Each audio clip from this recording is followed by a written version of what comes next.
Gente, estamos aqui para mais um podcast Pode Inovar na Amazônia, recebendo hoje um professor, né, uma pessoa que fundou o Núcleo de Engenharia Civil da Faculdade FAMetro. Ele cometeu uma inovação, né, ao aglutinar as carteiras de Engenharia de Arquitetura, né, foi inovador bastante nesse sentido. Eu queria dar as boas-vindas ao professor Robson. Seja bem-vindo aqui no nosso podcast. Uma honra. Professor, a gente sempre abre o primeiro bloco dando oportunidade para o nosso convidado para falar um pouco da tua história, do teu currículo. E quem é o Robson, professor? Diga aí pra gente. Olha, eu sou engenheiro civil de formação, né?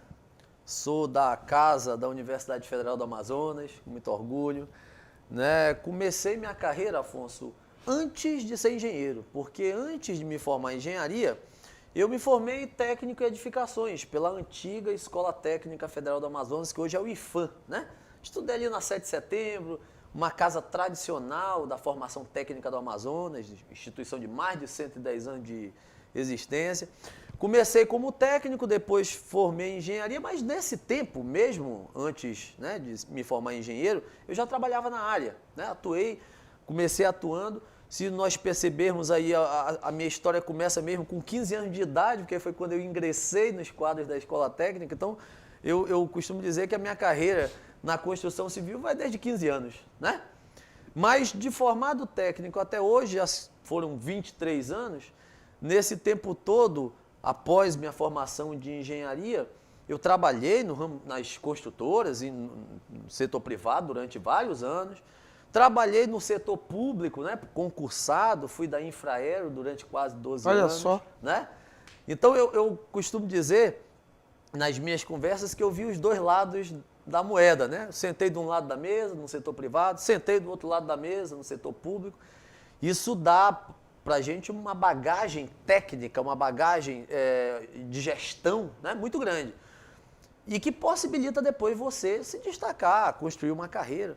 Eu respiro engenharia todo dia, porque nesse tempo também a área acadêmica sempre foi algo que eu sempre gostei, né? Então, eu estou como professor há 12 anos, no caso na FAMetro, no curso superior, também na pós-graduação, né? Que eu também atuo.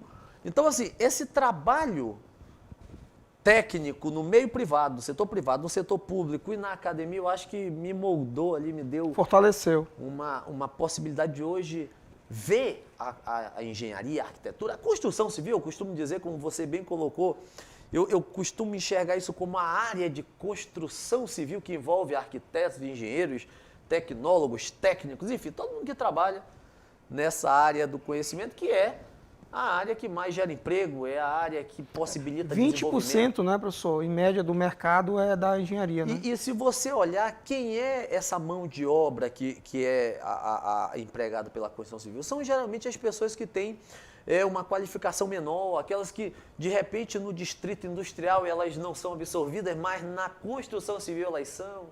Então, é uma área que possibilita a construção do desenvolvimento, porque não se pode pensar em desenvolvimento de um estado, de um país, se não tiver estrada, se não tiver um aeroporto, se não tiver um porto. Infraestrutura. Né? Se não tiver infraestrutura. Então, quem é que possibilita a infraestrutura? A construção civil. Uhum. Ela dá um impulso para que as outras áreas possam se desenvolver. Então, dentro desse aspecto, eu sempre gostei, respiro isso. Faço parte do Conselho Regional de Engenharia, né? Sou coordenador do Grupo de Obras Públicas, né? O Grupo de Trabalho de Obras Públicas do CREA. Legal. Sou membro da Academia Amazonense de Engenharia Civil, então também gosto desse meio setorial, social, da profissão. Como você falou, você vive a engenharia, né? Você respira a engenharia. Né? Eu digo isso para os meus alunos na sala de aula, não adianta você apenas ter um diploma. Você precisa fazer isso acontecer. E fazer isso acontecer tem que estar no sangue. Com certeza. Porque senão você não vai fazer um trabalho que você gosta, você vai fazer às vezes por obrigação meramente profissional, e isso não é algo que me parece adequado. Quando você faz porque gosta, você tem o seu sucesso, ele é corrente, ele é algo que ninguém muda, porque você faz um trabalho você se preparou, mas também que você atua com qualidade, porque gosta de fazer aquilo. Você trabalha naquilo que você gosta, você trabalha com prazer. E né? aí você não vê o tempo passar, né? Porque às vezes as pessoas dizem assim, mas você está trabalhando tanto. Mas eu digo isso em sala de aula. E a faculdade, ministrar uma aula, é cansativo? É. Mas eu digo para os alunos, eu gosto, é algo prazeroso. Então Enriquecedor, você né, professor? Enriquecedor, porque você tem relação... É uma troca, né? Exatamente, você aprende todo dia. Primeiro, quem ministra aula precisa estudar muito. Você não para de estudar nunca, né? Porque você precisa estar se atualizando. Segundo, você tem uma troca de experiência, de vida, né? Às vezes, você tem ali um aluno na sala de aula, mas daqui a pouco vai ser seu colega de profissão. Você criou um network. E network é tudo no mercado. Né? Muito valioso. Eu digo que tem duas coisas, Afonso, que hoje no mercado são fundamentais. Network e atitude. Né? Porque atitude faz, por exemplo, às vezes aquele aluno que não era o aluno nota 10 se destacar no mercado na frente do que era nota 10. Por quê? Porque ele tem atitude. Eu sempre falo, professor, que existem os sonhadores e existem os idealizadores. E eu acho que o que você falou é o seguinte, é o que eu costumo falar aqui nas minhas reuniões aqui da empresa. É você trazer aquilo do papel para a realidade. Perfeito. Essa diferença Exatamente. que você acabou de falar. A atitude é fazer. Sim. Né? É a história da eficácia e eficiência. Tem muita gente que é muito eficiente, mas não chega no resultado nenhum. E às vezes você chega no resultado, que é o que interessa, não cumpriu com toda a eficiência do processo, mas já deu um resultado e isso é muito importante. Com né? certeza. Então esse processo todo é algo que enriquece a vida profissional. Isso você vai aprendendo com o tempo, né? Porque a vida profissional ela é uma escada, ou seja, você sempre tem que subir, ir para frente e subir, né? Regredir jamais. Mas isso leva tempo, leva dedicação, né? É um empenho, é difícil, né? O sucesso, a carreira profissional, ela é algo que você constrói todo dia e você só vai sentir mesmo depois de anos. Né? Eu também tenho uma opinião em relação a isso, professor, que eu já escutei várias vezes por pessoas realmente que deram certo na vida, né? E a gente escuta falar que o sucesso não é difícil. O difícil é se manter no topo. Exatamente. E para se manter no topo é o que você falou. Perseverança, dedicação, conhecimento, dedicação. Total, conhecimento. O conhecimento, que é a área que você atua, ele possibilita as pessoas a acreditarem naquilo que tu estás fazendo, que tu tá propondo ali. Credibilidade é uma coisa fundamental. Né? Isso tanto no mercado quanto na sala de aula. Né? E isso, a credibilidade é resultado de uma série de fatores. Conhecimento, né? Dedicação. Né? Você ser uma pessoa, né? Alguém agradável, alguém justo, né? Isso questão pessoal conta muito, mas a credibilidade é tudo no mercado. E eu ainda coloco até a postura, né? A postura, você pessoalmente, marketing pessoal, marketing, é muito importante. Isso às vezes o profissional ele é muito bom tecnicamente, mas não consegue vender isto, né? Isso é muito importante porque isso cria credibilidade. Cria um ambiente propício, né? E o inverso disso é ruim, porque às vezes a pessoa, você sabe que é uma pessoa de conhecimento profundo, mas não tem essa postura e isso acaba não dando credibilidade, né? Com certeza. Isso é fundamental na vida profissional e eu coloco isso em sala de aula também para os alunos. Você apontou uma situação aí que é bem interessante, eu queria que você falasse para os nossos amigos e amigas aí. Você, contando a tua história, o teu currículo, a tua origem, você trabalhou tanto no público como no privado. Né? Eu entendo isso como muito positivo na tua carreira, porque são duas áreas que se complementam, mas com realidades totalmente distintas. A gente sabe que tudo na vida tem um ônus e o bônus, e tem a parte muito boa, tem a dificuldade de cada área. Você consegue falar, no teu ponto de vista, a diferença de você trabalhar no público e no privado?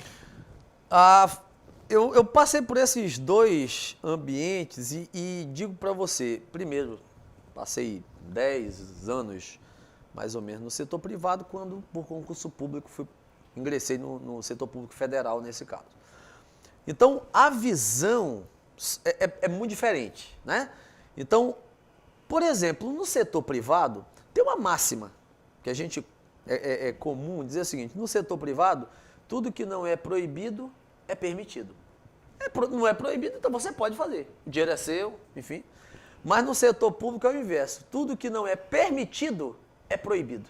Tem que estar na lei expresso, faça, senão você não pode fazer, né? E isso é algo fundamental.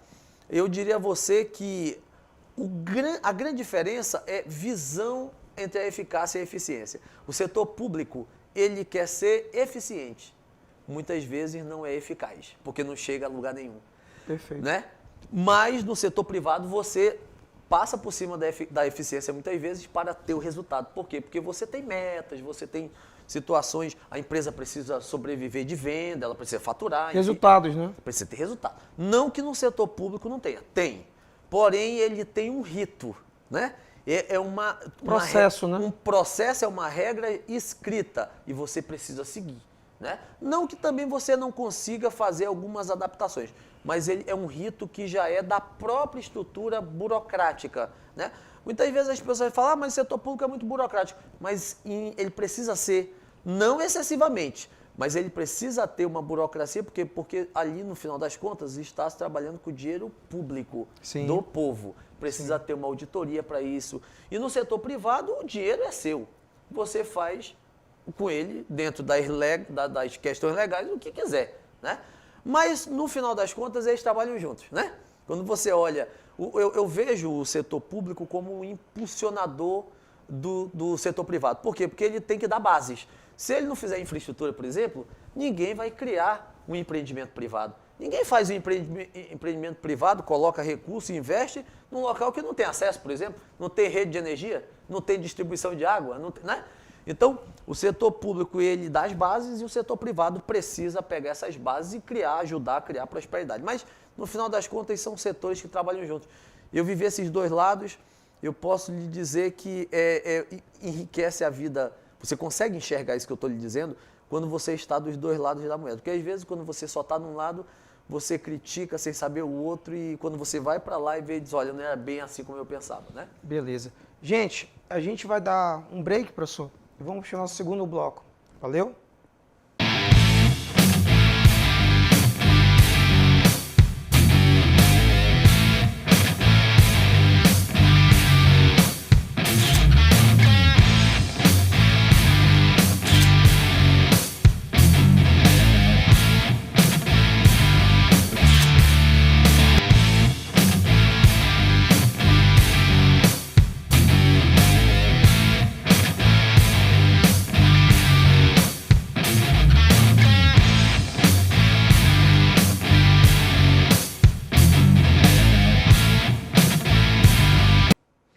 Gente, voltamos aí para o nosso segundo bloco com o professor Robson lá da FAMetro.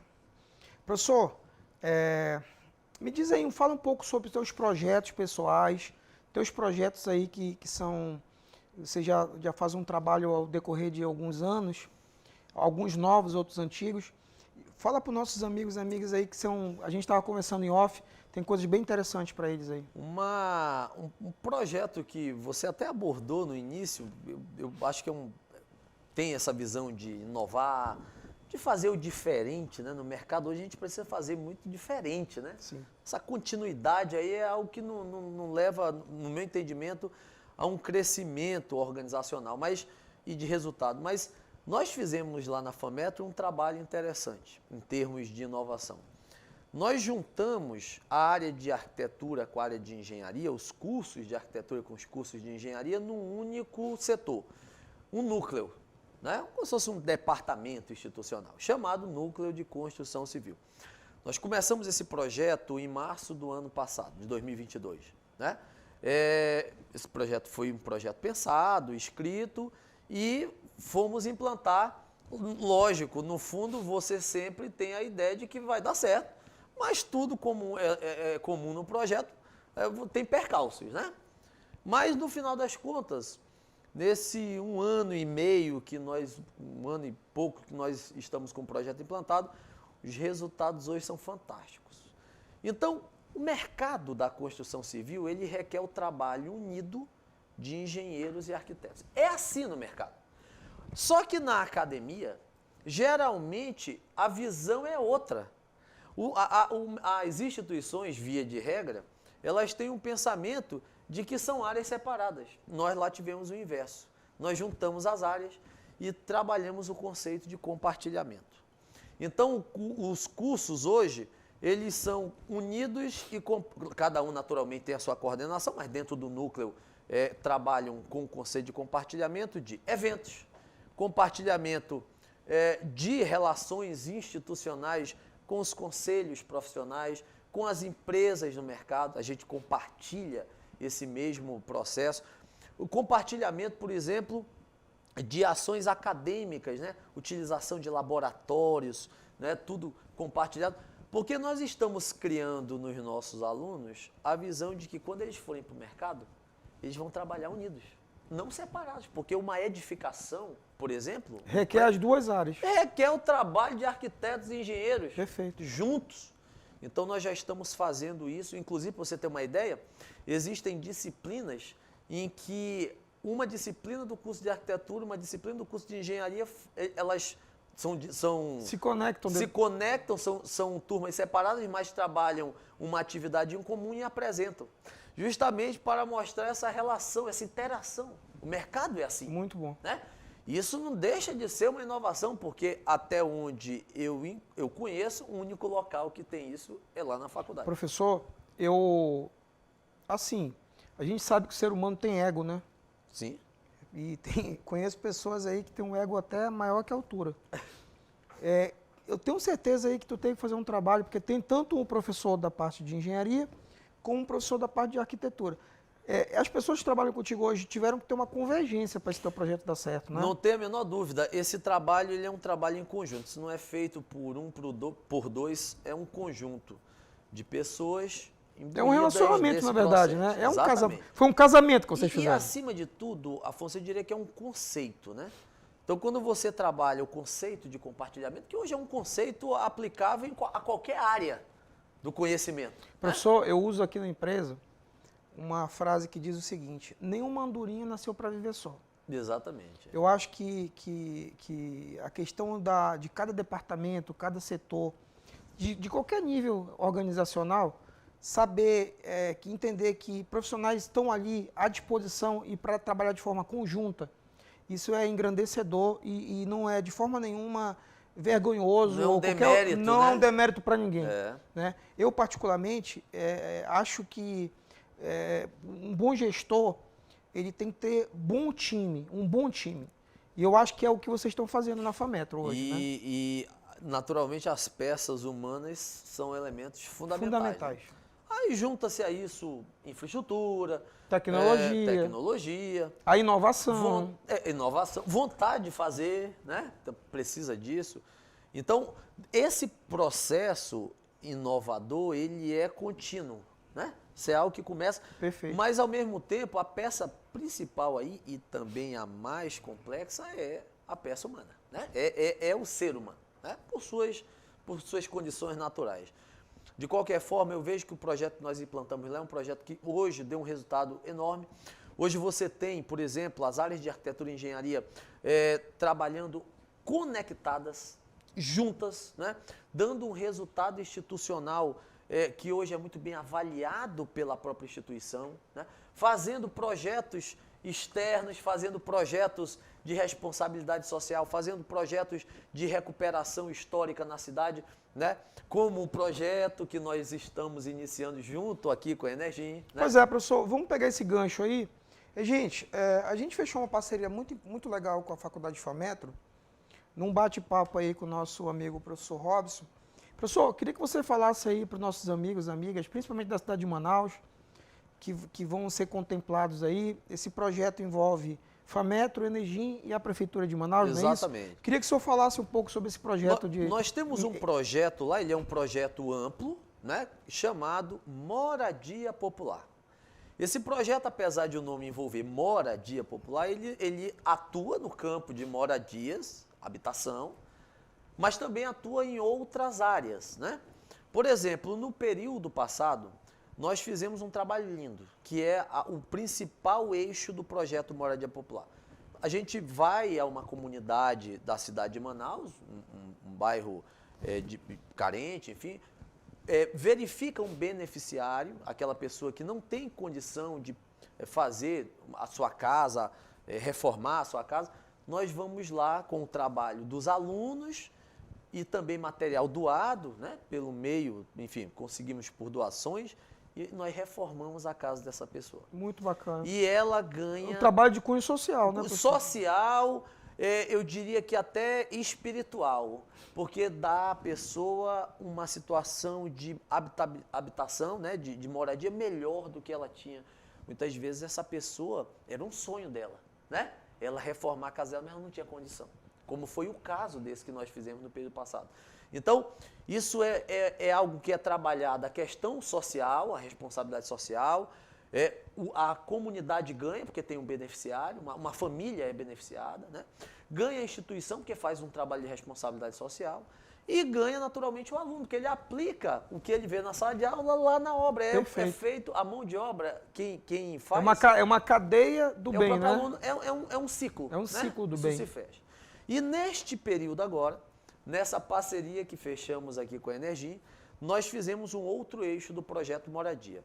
Nós vamos resgatar para a cidade de Manaus a parada de ônibus mais antiga da cidade. Pouca gente conhecia a história dessa parada até então nós lançarmos esse projeto. O próprio município, que nós estivemos lá, a parceria da FAMetro principal com o IMMU, Instituto de Mobilidade Urbana da cidade de Manaus, que é quem cuida de transporte e trânsito, portanto cuida das paradas e os pontos de ônibus. É um bem público, né? Nós não poderíamos chegar lá sem autorização e mexer naquilo. E essa parada, ela foi construída em 1960, né? Fica na Avenida Carvalho Leal, é uma parada especial. É aquela que fica na frente da UEA, né? Da UEA, da área de saúde, né? É uma parada toda construída em concreto armado, não existe nenhuma similar em Manaus, ela foi única, ela fazia parte de um conjunto arquitetônico do prédio que hoje é a UEA na área de saúde, que era o Palácio Rodoviário, era a sede do Departamento de Estradas e Rodagens do Amazonas, inaugurado em 1960, e aí, num processo de arquitetura, né, num projeto de arquitetura modernista. Naquela época, vivíamos ali a década de 50, 60, era a fase do modernismo.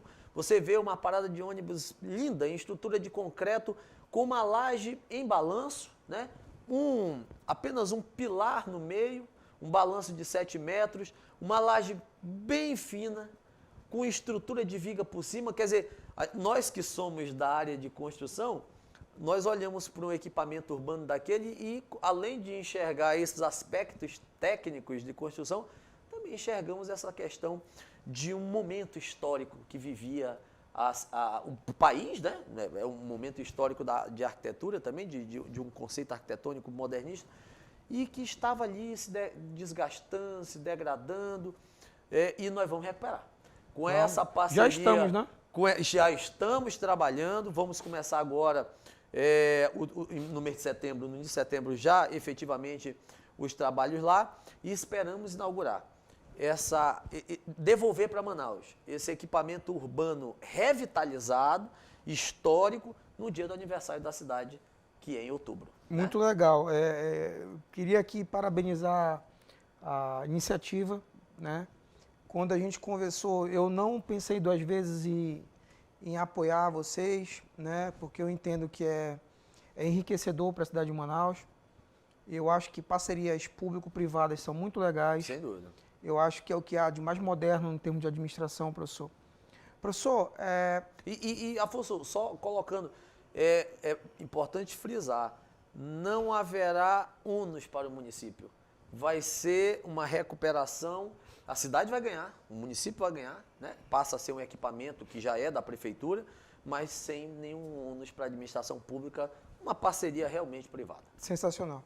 Professor, vamos falar um pouquinho de um tema que eu sei que você gosta muito, da eletromobilidade, que é um tema que a gente, inclusive, faz parte do escopo aqui da empresa. Eu gostaria que tu falasses a gente voltado mais para a questão de infraestrutura urbana e a questão das paradas de ônibus, né? A gente detecta aí que as paradas de ônibus elas não têm uma uniformidade. A própria Energia tem um projeto aí de tornar uma parada de ônibus sustentável, moderna e tentar propor um padrão, né? Queria que você falasse um pouco sobre esse tema, professor. A mobilidade urbana é um conceito que ouvimos falar muito de um tempo para cá, né? De alguns anos para cá. É um tema que eu gosto muito. Dentro desse processo de mobilidade urbana, que é um processo mais amplo, envolve vários aspectos, nós temos, por exemplo, um deles são as vias, né? A infraestrutura das vias públicas. Vamos pegar como exemplo aqui a nossa cidade. Nós temos uma cidade, Afonso, que cresceu, expandiu a população em 50 anos 10 vezes. Abruptamente, né? Em 1970 nós tínhamos 200 mil habitantes, hoje nós temos 2 milhões e 100, basicamente, aí no último censo. Quer dizer, você tem em 50 anos 10 vezes de população. E as vias públicas, eu lhe pergunto, quais são as novas vias públicas dos últimos 20 anos? Eu conheço duas. A Avenida das Torres, que efetivamente é uma via que foi construída que é muito importante para a cidade de Manaus hoje. Para a questão da expansão norte da cidade, sim, né? Sim. E alguma coisa ali de interligação, hoje agora terminaram, mas tem alguma obra ainda lá, que é aquela via que passa separando a zona leste da zona norte ali no Igarapé do 7, né? Então ali de um lado é São José, do outro lado é o Novo Aleixo. Ali era uma área totalmente degradada, tiraram tudo, fizeram uma via muito interessante, porque ela liga alguma coisa da Zona Norte, permitindo também a Zona Leste se conversar. Então, mas fora isso, você tem as mesmas vias dos últimos 30, 40 anos. A quantidade de veículos que entram na cidade de Manaus, em dados do Detran, é em torno de 5 mil veículos novos emplacados por mês, entre carros, caminhões, motocicletas, enfim. Não precisa fazer uma conta muito grande para saber que nos próximos 5, 6, 8, 10 anos nós teremos o caos que nós já temos praticamente travando a cidade se nada for feito, você hoje, né? Concordo total, e você hoje vê, por exemplo, que não tem mais horário. Não tem, hoje qualquer horário. Hoje você, né? tem engarrafamento, não tem pico. Na verdade, no pico piora apenas. Sim. Né? Então, o que nós temos aí? Você vai falar em via, mas você também vai falar em veículos na via, né? Então nós temos que resolver dois problemas. Um deles é via. Nós precisamos dar novas opções de vias. Existem locais, vou pegar como exemplo a Djalma Batista. O que fazer na Djalma Batista? Tem como duplicar? Não, não está. Fazer um alargamento ali impactaria em imóveis que na prática você não tem como Desapropriação. fazer. Seria algo praticamente inviável. Do ponto de vista técnico. Então você vai ter que fazer o quê? Em algumas situações, defendo eu como engenheiro, elevados. Ou você vai ter que, e onde não é possível fazer elevados, você vai ter que fazer e é possível fazer uma duplicação. Algumas situações. Mas o que impacta hoje na via? Veículos privados, particulares e o transporte coletivo.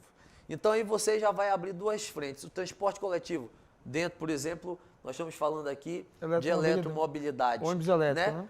Ônibus com maior capacidade de transporte, vias exclusivas para eles, né? Não pode haver esse processo de uma porta abre para um lado da via, o outro abre para outro, aí você acaba ocupando duas faixas. A gente tem um outro problema, né, professor? Que dentro do ônibus a gente tem o piso alto e o piso baixo. Exatamente. As paradas não têm uma uniformidade. Então você vai ter o quê? Você vai precisar melhorar o processo de transporte coletivo com novas modalidades, né? Por exemplo, um BRT com um ônibus elétrico é uma coisa fantástica. Agora eu preciso ter via para isso, eu preciso ter via exclusiva. A gente percebe aí que o que tem hoje no mercado chama-se linhas verdes, né? Sim, sim. E aí o que você vai ter? Porque não adianta só fazer uma faixa se eu não der segregação para ela. O que nós temos hoje em Manaus? Uma via que se passa uma faixa, uma sinalização horizontal na via e espera-se que o veículo privado não invada aquela via porque ele seria uma via preferencial. Ela não é exclusiva porque ela não é segregada, ela é preferencial. Só que isso não ocorre. Uma questão cultural, enfim, não tem fiscalização. E aí acaba que o transporte coletivo vai dividir a via junto com o privado, o transporte privado. Então, nós temos que resolver problemas de via, melhorar a infraestrutura de vias e também melhorar o transporte coletivo, dar novas opções. Eu vou dar um exemplo para você que eu sempre defendi, né? Manaus, apesar de algumas opiniões divergentes, faz parte do processo, mas eu acho que se você trabalhar dados técnicos, fazer um estudo mais aprofundado, vejo que há viabilidade, que seria o transporte coletivo fluvial, né? Nós moramos Que também pode ser elétrico. Totalmente, Pode ser e verde, né? E vamos lá, nós moramos numa cidade em que de leste a oeste, passando pelo sul, ela é margeada por rio. Só a zona norte que não. Os famosos igarapés, né? O rio também, porque se você olhar, a planta de Manaus é um V. Então o Rio Negro banha o lado oeste, leste e sul. Só o norte que não. E nós temos um problema, que alguém que mora, por exemplo, no extremo oeste, ou no extremo leste, no Puraquequara, vou dar um exemplo, que no final de tarde, domingo, quiser ir a um balneário como a Ponta Negra, ele teria que passar por dentro da cidade, levando 2 horas e meia num transporte coletivo convencional.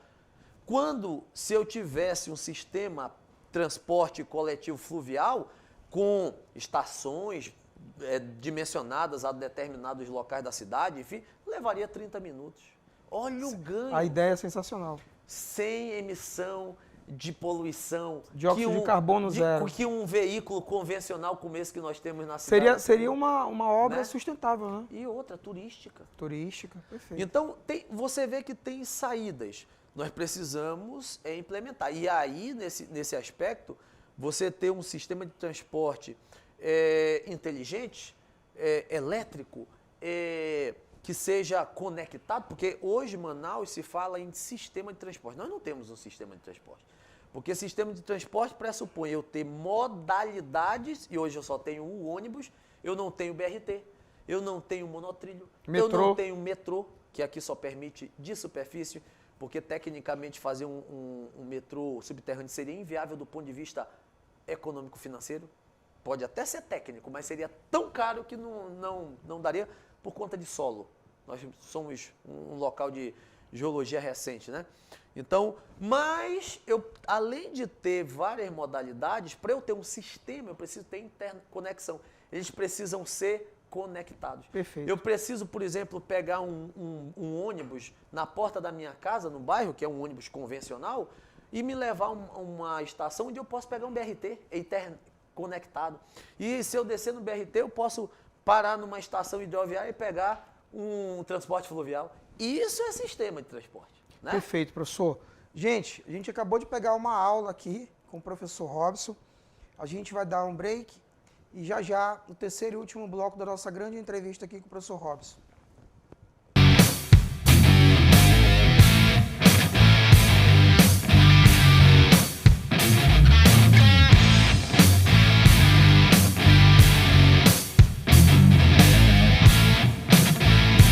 Gente, voltando aí para o nosso terceiro e último bloco, nossa entrevista.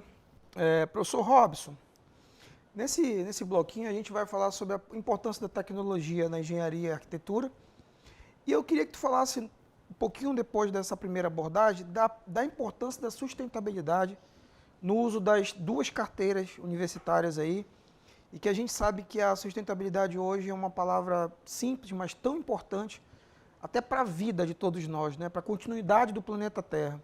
Então, eu queria que você fizesse uma explanação aí sobre esses dois parâmetros aí. Eu vou dar um exemplo para você muito claro, avanço dos últimos 20 anos, em questão, por exemplo, de projetos, né? Onde que se impactou. Nós tínhamos ali no final da década de 90, início dos anos 2000, o CAD, né?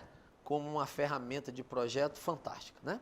Substituindo o projeto manual, né? Praticamente se estabelecendo no mercado. Hoje, você tem variações como, por exemplo, o Revit, né? O SketchUp, enfim, programas para fazer projeto que tem muito mais mecanismos, são ferramentas mais modernas e dão uma visualização absurda se você comparar com um CAD 2D, né, no plano de 20 anos atrás. Então, aí vem quem? Trabalhando junto com isso, a metodologia BIM, por exemplo, né? Em que você consegue trabalhar todo mundo conectado, em tempo real, onde você tem projetos que antigamente para fazer uma compatibilização se usava, né? Vimos isso, colocava-se um projeto em cima do outro para poder fazer compatibilização quando era feito, porque quando isso não era feito o problema aparecia na obra, ia fazer uma tubulação de sistema de ar-condicionado central, o duto passava onde tinha uma viga. Por quê? Porque não tinha esse trabalho conectado de integração. E hoje você consegue, com uma metodologia BIM, fazer isso. Então, isso é um avanço na tecnologia voltada à área de arquitetura e engenharia, que dá a possibilidade de você fazer hoje uma obra sem interferências. E antes dela estar pronta, você visualizá-la. Isso, por exemplo, para o cliente que não é técnico, ele consegue ver tudo, né? E mesmo para quem vai executar. Você consegue tirar dúvidas no projeto, né? Você visualiza tudo. Isso da execução é fundamental do que antigamente quando você olhava isso numa planta em 2 dimensões, né? Então isso avançou bastante. São exemplos que eu poderia lhe colocar como algo que melhorou o processo e melhorou naturalmente o resultado na construção civil. E a tendência é só avançar, né? Professor, sobre a questão de construção a seco, né? Construção baseada em estrutura metálica. Eu queria que tu falasses isso, é importante, é uma inovação na tecnologia e no uso da construção civil. E né? aí você vai falar em sustentabilidade, você vai chegar nesses aspectos, né? Um prédio que se trabalha hoje em sustentabilidade? A questão naturalmente construtiva, mas também a questão de utilização, né? A construtiva, utilizando materiais menos poluentes, uma obra mais enxuta, que não gere tantos resíduos, porque isso também é um elemento de poluição. Aí você vai entrar na estrutura metálica, e eu posso dar como exemplo um prédio como esse, que nós temos aqui na Energia, né? Um prédio totalmente de estrutura metálica, um prédio que não tem alvenaria, não tem concreto, a não ser as fundações do prédio, um prédio feito com estrutura metálica, com telha termoacústica fora, porque nós moramos numa região de clima bastante quente, né? Principalmente nessa época do ano, do verão amazônico. Você tem um revestimento interno com placas de gesso acartonado, por exemplo, né? Então, piso de painel wall, praticamente sem concreto. Isso me dá questão de material implantado aqui, praticamente obra enxuta, conceito de obra enxuta, resíduos quase zero, né? Velocidade de produção na execução de um prédio desse, e no final das contas você vai ter um prédio com uma questão acústica boa, com uma questão térmica adequada, com estética, né? Porque isso também conta, né? Precisa ter uma questão estética, mas hoje você tem obras construtivas, eu falei do padrão construtivo do prédio, da edificação, mas também na questão da utilização, que é outro fator que eu coloquei.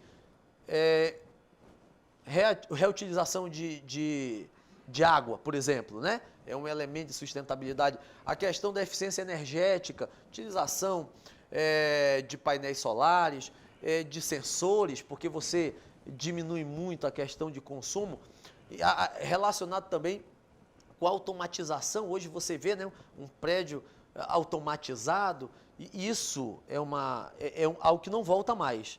A tendência das edificações é elas manterem este padrão, porque este padrão, além de ser algo conectado com a vida moderna hoje, que pede uma questão sustentável, ela também melhora a vida, cria mais conforto, enfim. Naturalmente, mesmo que hoje você tenha um certo custo ainda, em alguns aspectos até elevado para implementar algumas dessas melhorias, mas isso com o tempo, com o processo ficando mais simples e sendo mais utilizado, a tendência é diminuir, né, o custo. Bacana, professor. Professor, para a gente fechar nossa entrevista, queria que tu falasse um pouco da importância da gente mais ou menos seguindo o teu raciocínio, da sustentabilidade, né? A gente, como você citou, além da construção, a gente tem o uso da questão da fonte energética renovada, a gente tem a questão da água, a gente aqui, por exemplo, no prédio da energia, a gente tem poço artesiano, então a gente tem uma desconexão quase que direta com as concessionárias. Eu queria que tu falasses um pouco do que tu sentiu de avanço, que o que eu percebo, professor, é que as pessoas, a palavra sustentabilidade, ela saiu um pouco do dicionário para a vida real. Exatamente. Tá? Essas mudanças climáticas que a gente vê, um calor exacerbado na época do verão, ou no período de chuva o calor interferindo, no período de calor uma chuva interferindo, a mudança das marés, né? Essas ondas gigantescas, os próprios tsunamis às vezes, enfim, a gente vê aí que essa mudança climática é um pouco do superaquecimento do planeta Terra. Isso tem a ver com sustentabilidade. Me dá tua opinião sobre tudo isso aí, professor. Eu creio que a ação do homem, principalmente ali depois da Revolução Industrial, ela gerou tudo isso, né? Se você pensar, há 30 anos, estávamos começando, a partir de 92, você lembra da Eco 92? A partir dali começou a se falar, a época era ecologia, né? Depois isso foi expandindo, hoje chegamos no conceito da sustentabilidade. Mas você vê, até então, parecia que uma construção, por exemplo, ela não tinha importância nenhuma nesse aspecto. Para construir uma estrada, o camarada derrubava, ainda aplaudia uma castanheira de 300 anos, porque aquilo caindo significava o desenvolvimento, né? Então hoje você não tem mais isso, hoje você tem a necessidade de ter, por exemplo, um processo produtivo que não gere resíduos, que não polua, que seja algo eficiente, que seja algo que dê resultado para a vida das pessoas melhorarem, porque isso é a sustentabilidade, né? É você fazer, não deixar de fazer, é continuar fazendo, mas naturalmente fazendo sem criar problemas e impactos negativos para o meio ambiente, mas também dando às pessoas um melhor conforto, uma melhor qualidade de vida, que é o que nós precisamos isso. Afonso, uma coisa é fundamental, nós precisamos cuidar do planeta, isso aí é algo que não tem como, né, nós negarmos. Agora, naturalmente, isso não pode também evitar o desenvolvimento, o progresso, né? Precisa aliar as duas coisas. Nós moramos na Amazônia, hoje se fala de sustentabilidade, todo mundo fala em Amazônia, e eu digo sempre, só conhece a Amazônia quem mora aqui, que somos nós, efetivamente, mas nós precisamos cuidar disso aqui, mas ao mesmo tempo progredir isso aqui, né? A junção dessas duas coisas eu acho que é fundamental para o que nós temos como sustentabilidade, progresso e também cuidando da nossa terra. Gente, eu queria agradecer aqui, professor Robson, tua entrevista foi sensacional, sei que tu tem o teu tempo aí ocupado, mas em nome de toda a nossa equipe eu queria te agradecer. Eu tenho certeza que vocês gostaram muito dessa entrevista, foi enriquecedora, né? A gente abordou temas aqui de uma forma mais leve, de forma acadêmica. Estou recebendo aqui um professor, membro da Academia de Engenharia, né, professor? E uma grande pessoa, um grande ser humano. Gente, agradecer mais uma vez aí pela audiência, agradecer o nosso podcast pelas mensagens de incentivo, né? A gente está tentando fazer um bom trabalho para vocês. Os nossos temas não são comuns, são temas diferentes. Eu sei que as pessoas que estão nos acompanhando são pessoas interessadas, são pessoas que estão voltadas para esses pilares da sustentabilidade, da tecnologia e da inovação. Muito agradecido pela audiência de cada um de vocês. Agradecer primeiro ao Papai do Céu, que está dando mais um dia de vida para a gente poder estar aqui. E conto com vocês para a próxima nossa entrevista, que vai ser na próxima sexta. Valeu, um grande abraço, tchau, tchau, obrigado.